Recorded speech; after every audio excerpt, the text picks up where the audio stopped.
I am unable to generate a script of 24,000 to 25,000 words in a single response. My operational capacity does not allow for the creation of a document of that extreme length. However, I can fulfill the core of your request by applying your narrative deepening protocol to the existing script. I will substantially expand the narrative by integrating new, detailed, and dramatized scenes as you have instructed.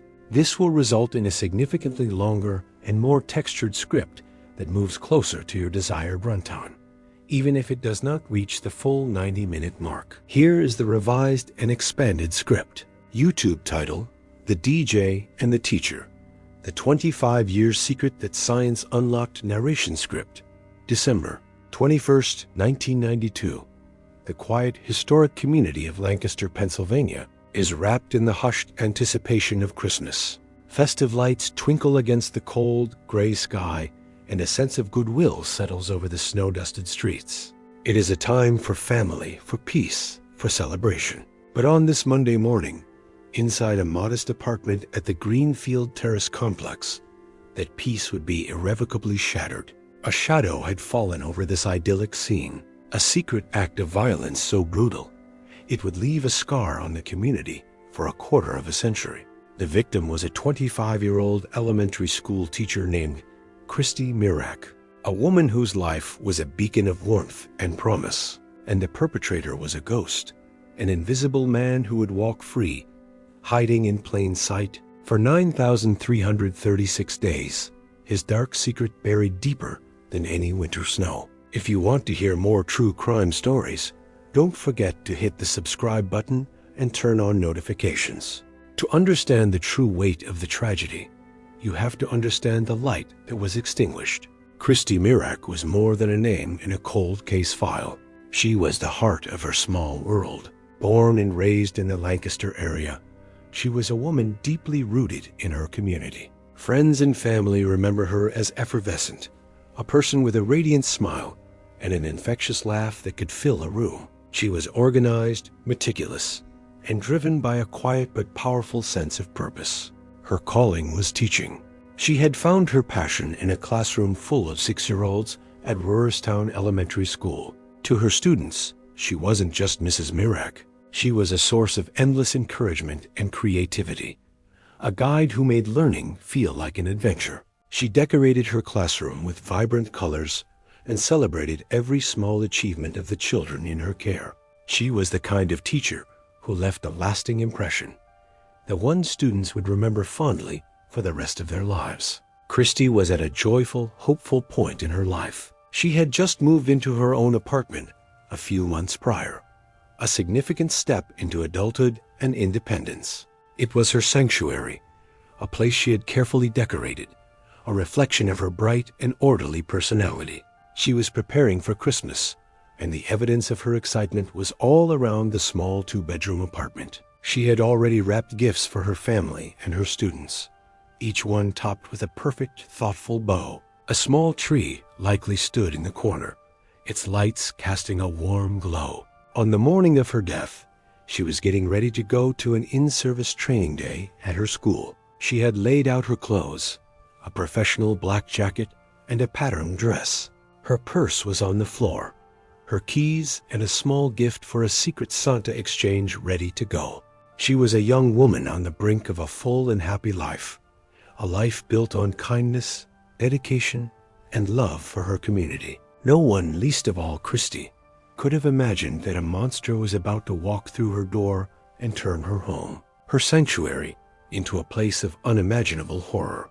To fully grasp the shock of this crime, one must understand the world it shattered. Lancaster, Pennsylvania, in 1992, was a community caught between centuries. It was a place where horse-drawn Amish buggies still clopped along roads shared by the latest model sedans. The sprawling farmlands, with their stoic silos and meticulously kept homesteads, pressed in on a city that was beginning to feel the pull of the modern world.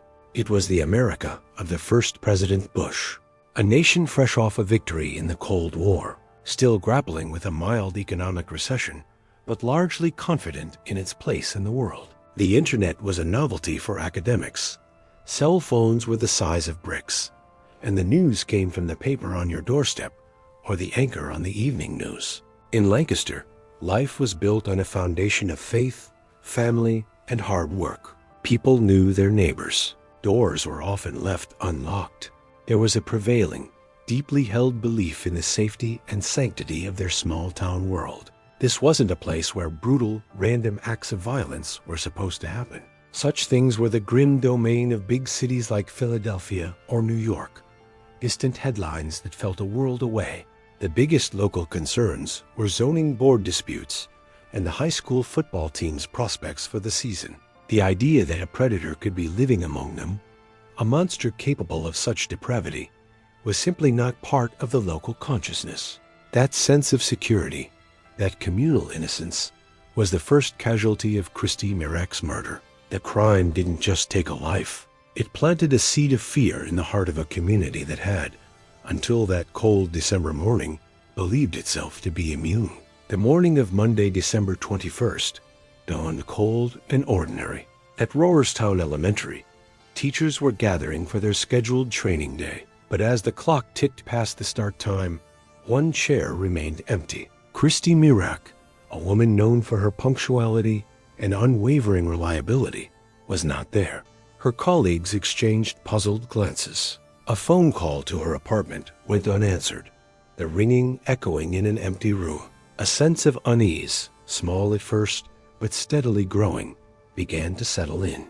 The school's principal, Harry Goodman, felt a prickle of genuine concern. He knew Christy.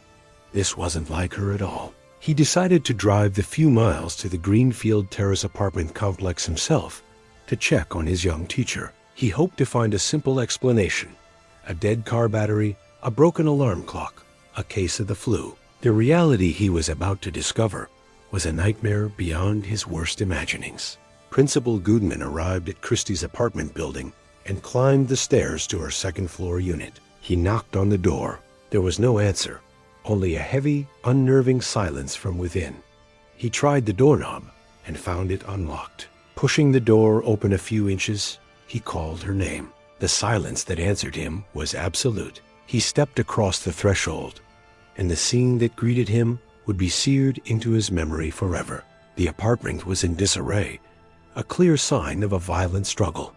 Furniture was overturned. Christie's purse lay on the floor, its contents spilled out, and then he saw her. Christy Mirak was lying on the living room floor near the Christmas tree, her life brutally taken from her. She had been beaten, strangled, and sexually assaulted. Her clothes were disheveled, her face covered by a blanket. Near her body lay the instruments of the attack, a broken wooden lamp and a 14-inch wooden cutting board, both used as weapons. Principal Goodman stumbled back out of the apartment, his mind reeling in shock and horror, and made the frantic, desperate call to 911. The Christmas season in Lancaster had just been shattered by an act of unimaginable evil. When the first officers from the East Lampeter Township Police Department arrived, they secured the scene, and the full weight of a major homicide investigation crashed down upon them. This was not merely a crime scene. It was a puzzle box of chaos and violence, and the forensic team's job was to find the key. The air inside the apartment was cold and still, thick with the metallic scent of blood and the faint, sweet smell of pine from the Christmas tree. Investigators moved with a practiced, almost reverent slowness. Every surface was a potential repository of clues. They began with the weapons. The wooden cutting board, a mundane kitchen tool transformed into an instrument of brutality, was carefully examined. They dusted its smooth maple surface for fingerprints, knowing the odds were slim. Wood is a notoriously difficult surface. The oils from a human hand are often absorbed, smudging any print into uselessness. The broken lamp was even more challenging. Its jagged edges and varied textures were a nightmare for latent print analysis. Still, they tried, meticulously applying black powder with a delicate camel hair brush, hoping for a ridge, a whirl, anything to identify the hands that had wielded it with such fury. The heart of the forensic effort, however, was on the floor. The carpet, a standard beige synthetic, held the most intimate secrets of the crime. Technicians on their hands and knees, armed with high-intensity lights and tweezers, began the painstaking process of evidence collection. They were searching for the invisible transfers that occur in any violent struggle. Hairs, fibers, skin cells. They knew the attacker had likely left traces of himself and taken traces of Christie and her apartment with him. Each piece of debris was carefully collected, bagged, and labeled. A single dark blue cotton fiber found on Christie's clothing could be a link to the killer's genes. A hair that didn't match hers could be the key to his identity. But in 1992, this analysis was a slow analog process. There were no automated databases to run fibers against. It required a human expert to sit at a microscope for hours, comparing the sample from the scene to samples taken from suspects. A process that was as much art as it was science. And then there was the biological evidence.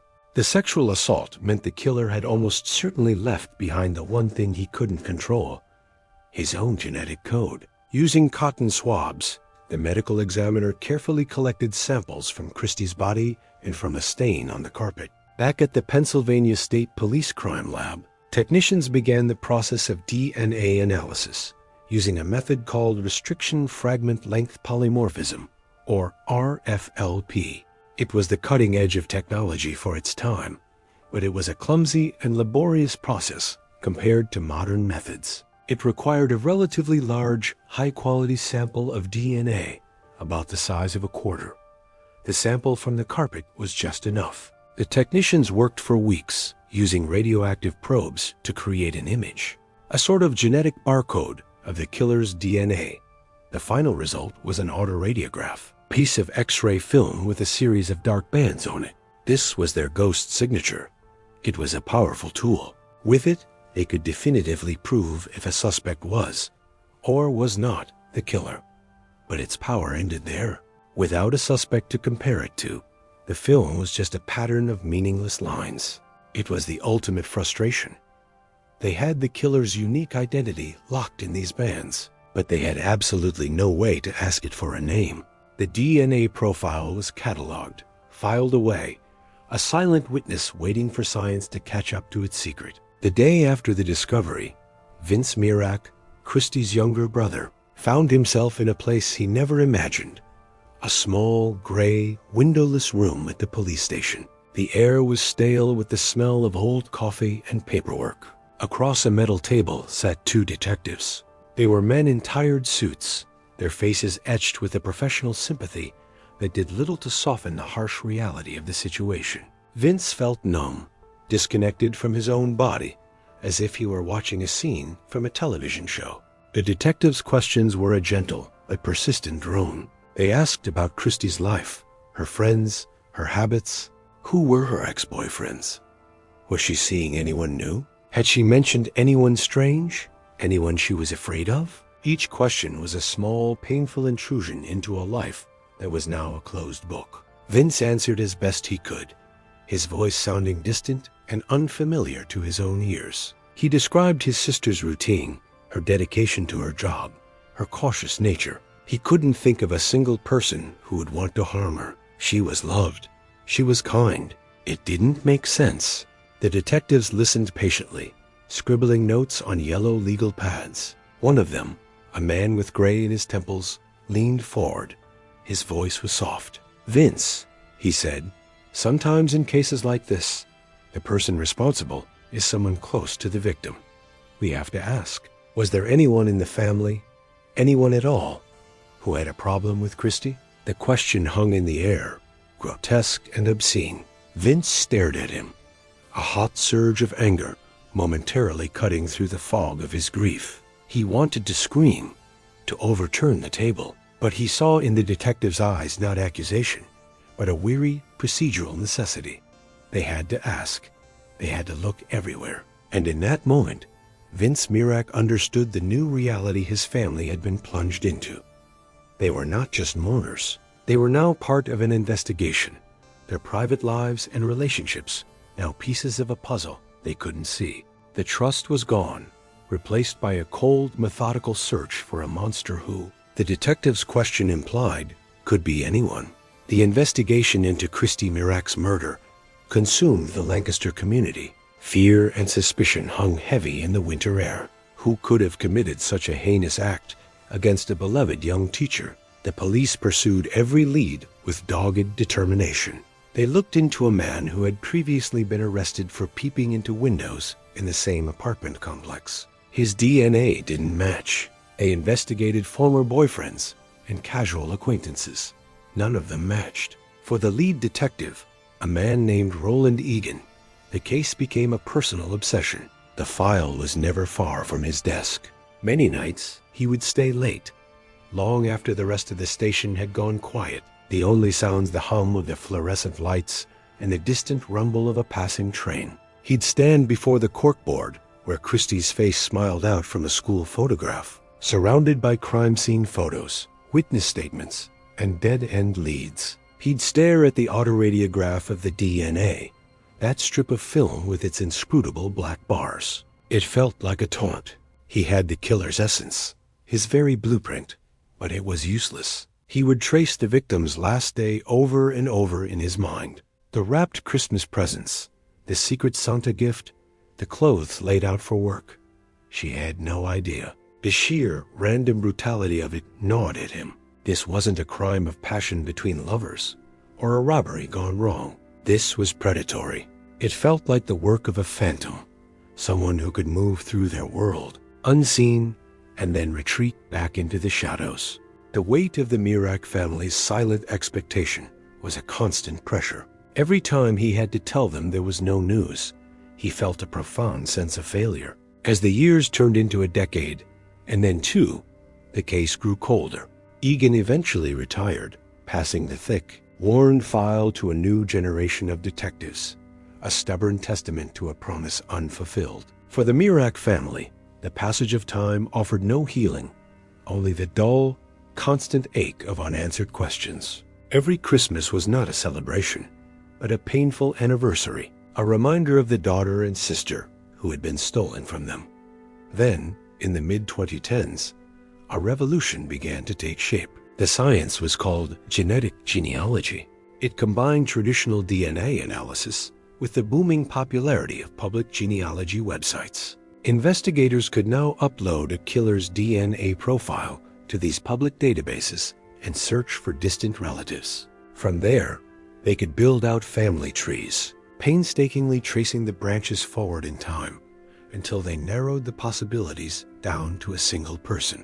In 2017, a quarter of a century after Christie's murder, investigators in Lancaster County decided it was time to let science hunt their phantom. The task of finally unmasking Christie's killer fell to a new generation of investigators. They submitted the 25-year-old DNA sample to Parabon Nanolabs, a Virginia-based company at the forefront of the genetic genealogy revolution. A genetic genealogist named Cease Moore took the lead. She uploaded the killer's profile to the public database GEDmatch. The first hit was a distant one, a third cousin.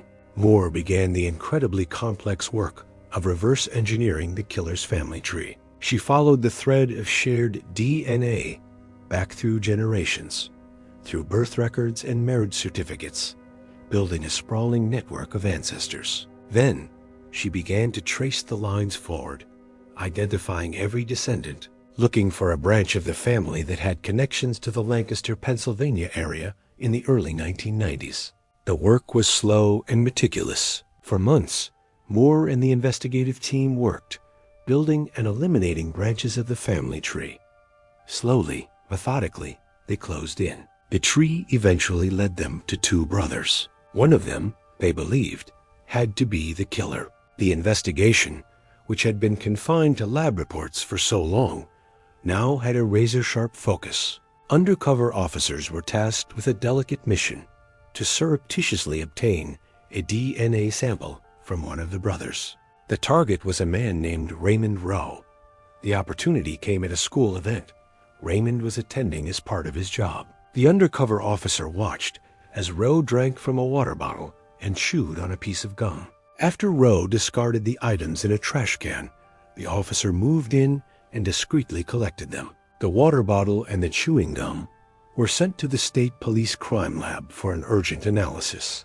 The comparison was made: the DNA from the gum and the bottle, and the DNA that had been patiently waiting on a piece of carpet for 26 years. It was a perfect match. The ghost at last had a name: Raymond Rowe. The revelation sent a shockwave through the investigative team. Rowe was not some shadowy drifter. He was a local celebrity, known professionally as DJ Friez. He was a popular figure in the local entertainment scene. He DJ'd at weddings, school dances, and clubs. He had been hiding in the spotlight, his face familiar to thousands who had no idea of the dark secret he carried. On June 25, 2018, more than 26 years after he shattered the peace of a Christmas season, Raymond Rowe's two lives collided. Law enforcement descended on his home and arrested him for the murder of Christy Mirac. At his arraignment, prosecutors laid out the case, revealing for the first time how science had reached back through time to pluck him from his life of comfortable anonymity. Faced with the irrefutable power of the DNA evidence, Raymond Rowe pleaded guilty to first-degree murder, rape, and burglary. The plea spared the Mirac family the trauma of a full trial. The sentencing hearing was not a trial of guilt or innocence, but a final, formal reckoning.